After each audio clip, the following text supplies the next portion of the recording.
આપણા બધા માટે આજે ગૌરવની ક્ષણ છે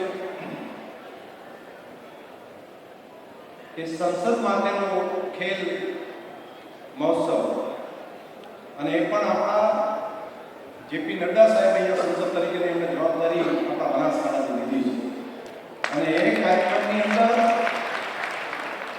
ખાલી સંસદ સભ્ય તરીકે કોઈ આવે અને કાર્યક્રમ કરે એવું નહીં, ભારત સરકારના ખેલકૂદ મંત્રાલય અને આટલા સિનિયર મંત્રીશ્રી પોતે ઉપસ્થિત રહ્યા છે. બનાસકાંઠાના યુવાનો માટે, બનાસકાંઠાના ખેલાડીઓ માટે આ એક ઉત્સાહજનક કહેવાય તેવી એક આ ઘટના છે. અને હવે આપણે કોમનવેલ્થ માટે અને ઓલિમ્પિક્સ માટે બનાસકાંઠાએ તેનું યોગદાન આપવું પડે.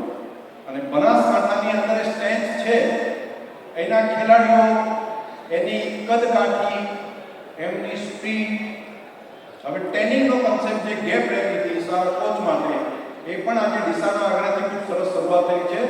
અને રાજ્ય સરકાર અને કેન્દ્ર સરકાર બંને આના માટેનું પૂરતું ઇન્ફ્રાસ્ટ્રક્ચર તૈયાર કરવા માટેની વ્યવસ્થા અમદાવાદ આગળ પણ થઈ રહી છે. અને મને ભરોસો છે માન્ય મંત્રીશ્રી ઉપર એક પડકારને પહોંચી વળવા વાળા નેતા છે. આ એક એવા જણ છે કે કોવિડના સમયે આખી દુનિયા ઝૂઝતી હતી, અને એ વખતે આરોગ્ય વિભાગ એમની પાસે, અને દુનિયાને લાગતું હવે ક્યાં જશું, શું કરશું. અને એ વખતે દેશના પ્રધાનમંત્રી મોદી સાહેબના નેતૃત્વની અંદર માન્ય મનસુખભાઈ માંડવિયાજીના ડિપાર્ટમેન્ટે કોવિડ વેક્સિન એ કરોડો લોકો સુધી પહોંચાડી, અને માત્ર ભારતમાં નહીં દુનિયાના લોકો સુધી પહોંચાડવા માટેની વ્યવસ્થા એમની આગેવાનીમાં